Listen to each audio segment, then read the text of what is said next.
Welcome to the History Nerds United podcast. I'm your head nerd, Brendan. Thank you so much for being here today. Author Mark Bulik and his book, Ambush at Central Park, When the IRA Came to New York. Amazing story. Listen, I come from Irish Catholic stock, all right? Like, you think you've heard all the stories, and then I saw this book, and I'm like, I must have this. I must read this. I've never heard of it. It was great talking to Mark. It's an amazing story that a lot of people have not heard. So why don't I shut up so we can hear all about it? Let's bring on Mark. And here we are with author Mark Bulik, Ambush at Central Park, When the IRA Came to New York. Mark, thanks so much for coming on. Thanks for having me on, Brendan. This is great. All right, well, let's start off. Your day job, you're a big deal, senior editor at the New York Times. What does that mean? Well, I'm on the standards team. And when your motto is all the news that's fit to print, somebody's got to decide what's fit to print. And that's what the standards team does. So people come to us and say, hey, can we print this quote that has this obscenity in it? And we'll let them know if they can or they can't. Or they'll come to us with ethics questions. Can I speak at this industry conference and they want to pay me $500? And we'll tell them whether they can or can't. Generally, in a case like that, they can't. So, we deal with ethics questions. We look over stories that are real sensitive and deal with all that stuff. I also spend a lot of time on headlines. I'm kind of like a player coach on headlines. So people throughout the newsroom will come to me when they're having trouble writing a headline, and I'll look at the story and I'll, talk them through a few ideas. What makes a good headline, right? Because I think, there are some people who might say something like the New York Post is great at headlines. We're not doing any judgments there, but for you, what makes a good headline? Well, for me, what makes a good headline depends on the story. We have all different kinds of stories, so we have all different kinds of headlines. There's just different tools in the toolbox. If Notre Dame Cathedral catches fire, we want a really straight, really simple headline that says, Notre Dame Cathedral burns, something like that. But, we do a lot more than, straight news. We do a lot of explanatory stories because people come to us not just to find out the bare facts of the news, but to find out the context and why this thing happened. So in a lot of situations like that, a why or a how headline can work really well for an explanatory story, like why Notre Dame Cathedral burned or how Notre Dame Cathedral burned. If we're doing a story, a voices story about what witnesses saw as Notre Dame Cathedral burned, and we talked to like 8 witnesses, in a case like that, a quote headline works really well. It might be, something like, I couldn't believe that history was going up in flames, something like that. So it all depends on the kind of story, but any headline should kind of entice you to read the story in a way that's true to the story. I tell everybody at the Times that we should avoid clickbait. At all costs. Everybody's fallen for clickbait at some point in their lives. We never want a Times reader to feel suckered or disappointed when they get to the end of the story and say, oh man, they really fooled me with that headline. You can get more clicks on one story that way, but you're just going to hurt your brand's reputation if you do that overall. How do you feel about your job's presentation in Hollywood movies? I think you guys get a bad rap, right? Like, you're really the ones keeping this going and keeping you from getting sued into oblivion, right? Yeah. Movie depictions of practically any job are gross exaggerations. I think, we don't have cigar chomping editors. We're not like getting in screaming arguments with reporters. The newsroom is actually pretty quiet. Most of the communication happens through Slack because we have a lot of people working from home. We don't have the blow your top scenes like they have in the movies. I had an uncle who was a Philadelphia police detective, and I asked him one time, in the movies, they've always got the captain who's always pissed off at, somebody for getting out of line and breaking the rules. And I said, what do you think's the most accurate cop show you've ever seen. He said Barney Miller, which was, this comedy set in New York with all these like weird characters in the squad room just doing goofy stuff. And he said, yeah, that was by far the most accurate depiction of police work I've ever seen. As somebody who comes from a family of police officers, I can confirm. Well, speaking of things that really needed police for, ambush at Central Park. The tagline for this one, it's just too good. Like, it writes itself, which is, this is the only action by the IRA sanctioned on American soil. Right. How did you come across this story? How did you find it? How did you decide this needs to be written? This is actually the second book I've written about Irish rebel gunmen in America. The first one is called The Sons of Molly Maguire. And it's, if you've ever seen that great Sean Connery film from 1970 about these rebellious coal miners in Pennsylvania who resort to guerrilla tactics to fight the all-powerful coal companies. My mother came from a long line of Irish coal miners in Pennsylvania, and they lived in the township where the Molly Maguires got started. So I was always kind of curious about, was anybody in the family tree involved? And so I started researching that, and I ended up getting a book out of it because no one had ever done a book devoted to the origins of the Molly Maguires. And when somebody did a review of that, might have been one of the Irish history academic journals, they mentioned the book. There was one line in the book that mentioned the IRA shooting an informer in New York. I was like, what? They sent people over here to shoot an informer? I had never heard of the IRA doing anything other than fundraising and gun running in this country. And my job at the New York Times allowed me to just go into our digital archives and pull up the front page from the day after it happened in April of 1922. And there's this like detailed report on the front page about what happened. And I was like, wow, this is really interesting. Then I found out that the trigger man had given an account, first person, detailed account of everything that he did to an Irish military historian in the 1950s. And he was one of hundreds of ex-IRA men who were interviewed by these government historians. And this stuff had all gone online. It was all digitized, put online. So I could sit in my little home office during COVID and pull up his detailed statement about the ambush in New York and didn't have to get on a plane to go to Ireland. The one part that was missing, they redacted about a page or a page and a half where he described actually pulling the trigger. And I thought, I would really love to get that page. So I sent the Irish Military Archives an email saying, look, I understand why this was redacted in the 1950s, but everybody involved here has been dead for decades. Do you think maybe I could get this redacted portion? And I figured they would either say no or fill out these 15 forms and send us like $700 and maybe we'll get it to you in 8 months if I was lucky. And I woke up the next morning, poured myself a cup of coffee, sat down in my armchair, looked at my phone, and boom, there's an email from the Irish Military Archives with the redacted portion. And they said, we've been meaning to get around to do this. Here, have it. So that was just, tremendous. The Irish government has put so much stuff online. They've put online pension applications for ex-IRA men and women.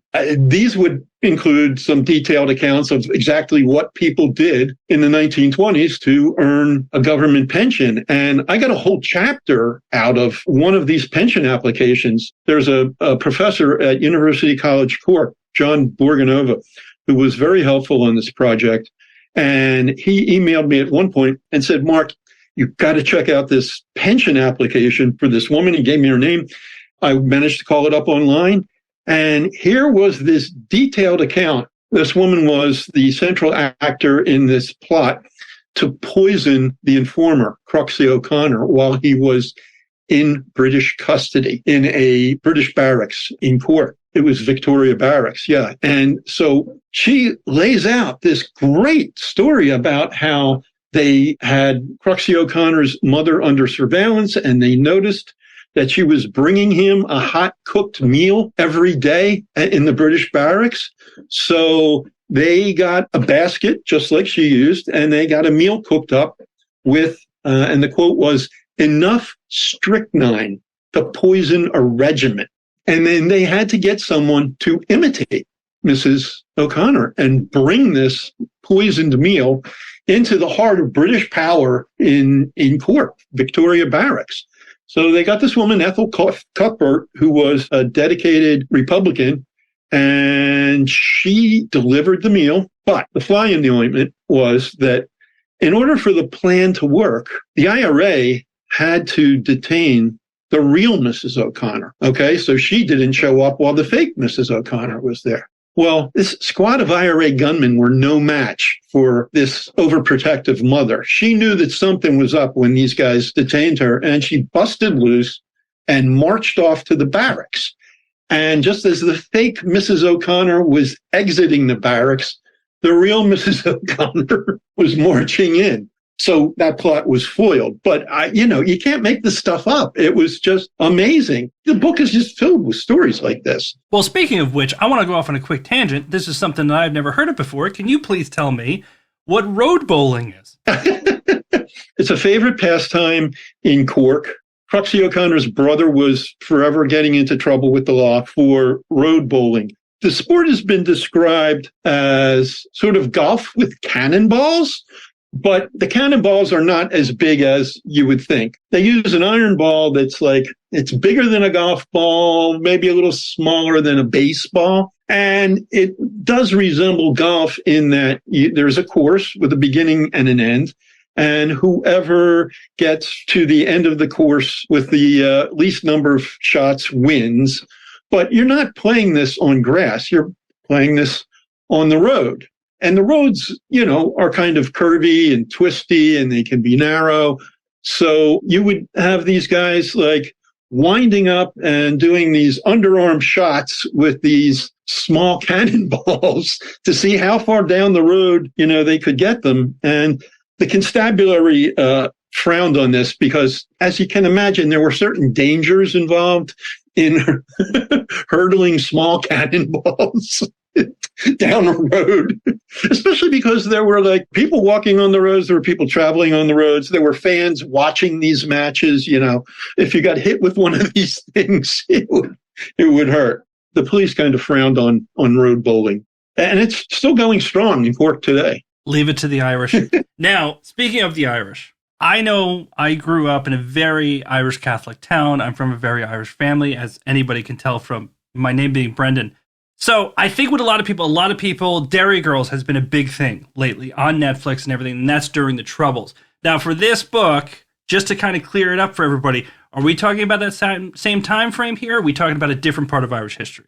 We're talking about a different time frame here. The book takes place in the 1920s during the Irish War for Independence. And basically what was going on there was the IRA was fighting for an independent Ireland. And the country at the time was sort of divided between what we call Northern Ireland now. But basically what we meant was, Northeastern Ireland. There were 6 counties there that were largely populated by the descendants of English and Scottish settlers who were very loyal to the British Crown.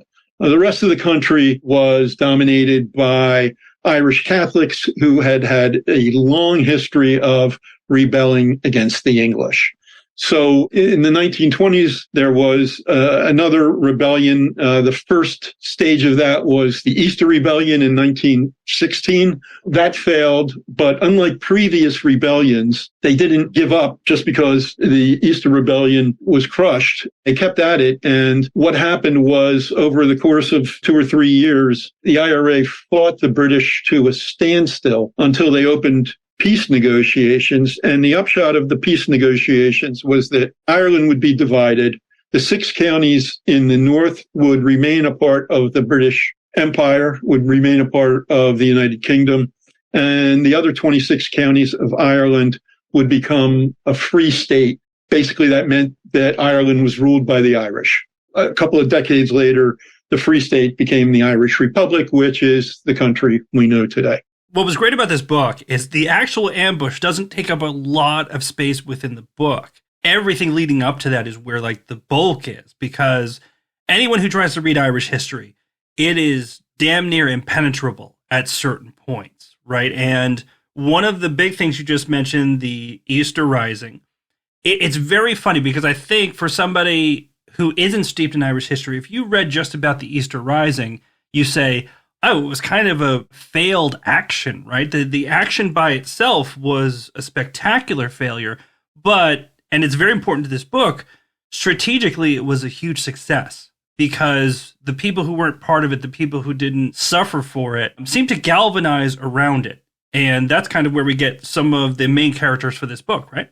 Right. What happened in Easter Rising was there was a lot of confusion about whether it was going to happen or not. And there was a countermand order that went out so that the rest of the country that was going to rise got this order to stand down. And the guys in Dublin were the only ones who rose and fought. And there was a lot of shame about that afterwards, particularly in Cork. A lot of rebels in Cork just felt ashamed that their comrades in Dublin fought and died while they stood down. And that was, I think, a really big catalyst for why Cork was actually probably the main battleground in the Irish War for Independence. If there was one county in Ireland where most of the fighting took place, it was Cork. The characters in my book are all from County Cork, but also from Cork City. They were a very determined bunch. And what the book does is follow these four guys from the same neighborhood. They knew each other as kids. They go into the same IRA unit. The IRA units were based on neighborhoods. And one of them turns informer. And the other three chase him down. After the attempt to poison him in the British barracks, the Brits know they have to get him out of Cork, so they send him to England. And a couple of these guys chase him to England and try to get him there. The British glom onto the fact that the IRA has sent a team to England, so they put O'Connor, the informer, on a boat, and he comes to New York. So they send three guys from his unit to chase him down in New York. There have been plenty of movies, Patriot games about IRA guys coming to, the U.S. to wreak havoc. There was another one set actually in New York called The Devil's Own.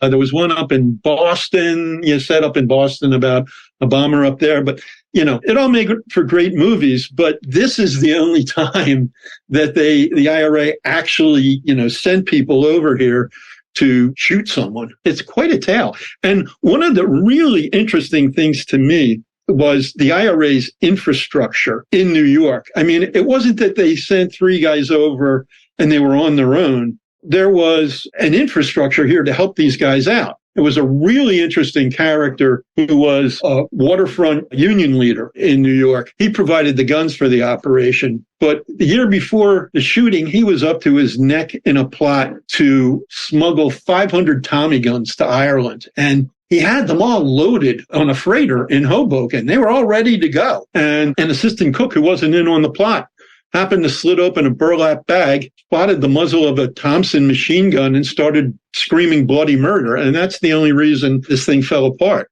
Those 500 machine guns, before they got loaded onto the ship, were in the basement of a Catholic church in Manhattan, because there were a bunch of Catholic priests there who were up to their necks in gun running. There were Tammany Hall people involved. There were Union people involved. There were Catholic priests. There were NYPD guys who were helping out. Basically, the whole Hoboken Police Department tried to get the guns back to the IRA after the customs people confiscated them. Just a massive infrastructure behind the IRA in the 1920s in the New York area that was not there in the later troubles in the 1970s and 80s and 90s. There was some support, but it wasn't anywhere near what it was in the 1920s.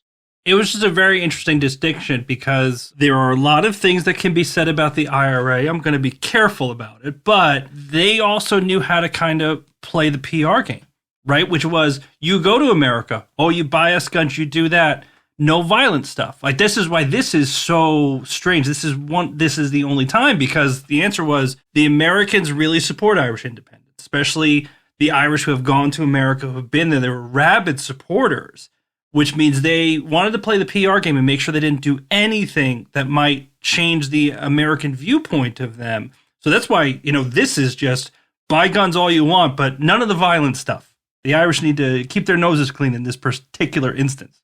Right. There was a lot of fundraising going on in America, a huge amount of fundraising going on in America. And there was a PR battle that was going on in America and a political battle that was going on.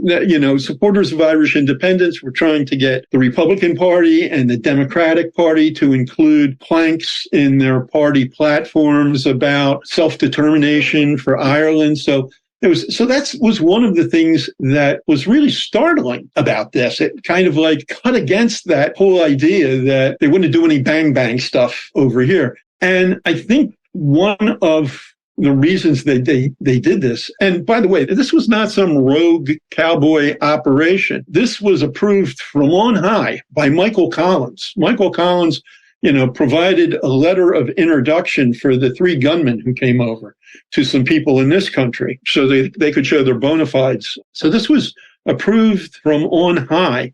And I think the reason that it was is that Cruxy was not, your typical spy who was just passing along pub gossip. He was an insider. He had been in the IRA. He literally knew where the guns were buried and where the bodies were buried. And he got 6 guys killed. He got 6 men that he grew up with, 6 men from his unit, 6 men from his neighborhood, including his next door neighbor, Willie Deasy. He got them killed when he gave away the location of their safe house. And the IRA needed to show that you couldn't do that and get away with it.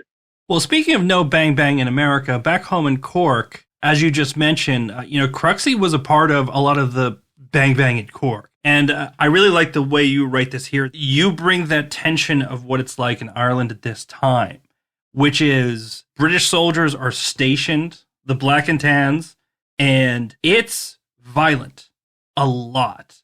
And the British leave wherever they're safe, and they are not safe. And there's a lot of violence on both sides. And it's just a huge contrast. And as you mentioned, like, Cruxy he's one of them. Not necessarily the most well-liked one of them, but he is one of them this entire time for a good amount of time. And I mean, this was beyond betrayal. This is just Judas all over again. Right. One of the interesting things was the timing of everything that happened.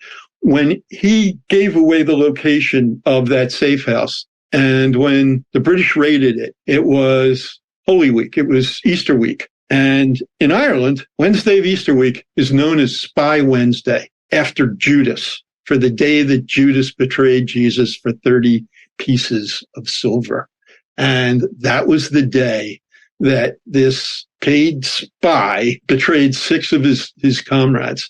And when the IRA came to New York to avenge those guys, they made a point of shooting him during Easter week. They shot him on Holy Thursday. The trigger man, Danny Healy, made a point of saying we shot him a year after he got those guys killed at Ballycannon. So I think they timed it that way on purpose as a statement. Easter week resonates very loudly among Irish Republicans because of the Easter uprising. When they buried the 6 men who were killed in that police raid, they were buried on Easter Sunday, 5 years after the Easter uprising. There was all kinds of symbolism there with the dates and everything. That to me was really interesting. And it seems like, too, it was important for you to try and get into the head of Cruxy and why he would turn on his countrymen. And unfortunately, you have to piece as much together as you can because there isn't anything official. Right. How hard was it for you to kind of get into his head and look at, hey, maybe this is why somebody would do this, why he felt maybe he had to, and things like that? One of the interesting things was one of the three men who came to New York to shoot Cruxy gave an interview decades later to a journalist in Dublin talking about the ambush at Central Park. He said, I felt bad about it afterwards because we heard later he only talked because he was tortured. But there were other people who were convinced that Cruxy was a British spy all along. He had started out as a British spy, as a paid British spy, and then he defected to the IRA. And then he was captured and he talked. And there were a lot of people in Cork who were convinced that he was a spy all along, which was very much in conflict with this notion that he only talked because he was tortured. And I was like, what I need to do is find someone. If only the IRA had a spy in Victoria Barracks who could tell me what went on. And bingo, I found a statement by an IRA spy in Victoria Barracks who actually, saw what was going on during the interrogation and had some very interesting things to say, which I'm not going to give away right now. It's the crux of the matter. It is very interesting reading in the book because, listen, there is no love lost between British and Irish. We're looking at a snapshot, but there is hundreds of years of a lot of anger. We'll just say a lot of anger. The British very often, I think, try to portray the IRA oftentimes as kind of this rabble, where I think it comes through in the book, and especially that anecdote that you just gave, like, man, I wish they had a spy in. Oh, they did have a spy in there. They were very sophisticated, even though it's like, they're just, British call it, they're terrorists, they're this, they're that. They understand PR. They're getting these weapons from all over the place. And I think the book brings out that there was a real sophistication. This wasn't a rabble of, the guys on the corner are in a gang. This was a real movement that ultimately led to a free Ireland. Yes. To me, one of the fascinating things was how complicated and sophisticated the intelligence war in Cork was between the IRA and the British. It was kind of like, Martin Scorsese's movie, The Departed, about Irish gangsters in Boston. The gangsters have the state police infiltrated. The state police have the gang infiltrated. And it ends up getting very complicated. Same deal in Cork. The IRA had all kinds of spies. They had the chief clerk in Victoria Barracks was a spy for the IRA. Her story is absolutely fascinating. I mean, she gave the IRA all kinds of information. She got lots of people killed. She got British intelligence officers killed. She got informers killed. And she laid it all out in her pension application. But her story is just one of the most fascinating stories in the book. She worked simultaneously for two arch-enemy intelligence chieftains, the head of British intelligence in Cork and the head of IRA intelligence in Cork. She was secretly working for the head of IRA intelligence, and she married him. They were lovers. At the same time, her day job was working for the head of British intelligence in Cork, who was a fascinating guy. He was named Kelly. He was an Irishman. He was from Ireland, but he was very much on the British side. She had a child. She had lost her oldest child in a custody dispute with her in-laws, and she fought it in court. She lost. But when you lose a legal battle in the 1920s, if you're from Cork, there's another alternative. There's some alternative justice. So she arranged a deal with the IRA whereby if they would kidnap her child from her in-laws, she would act as a spy in the heart of British military headquarters in Cork. And that's what happened.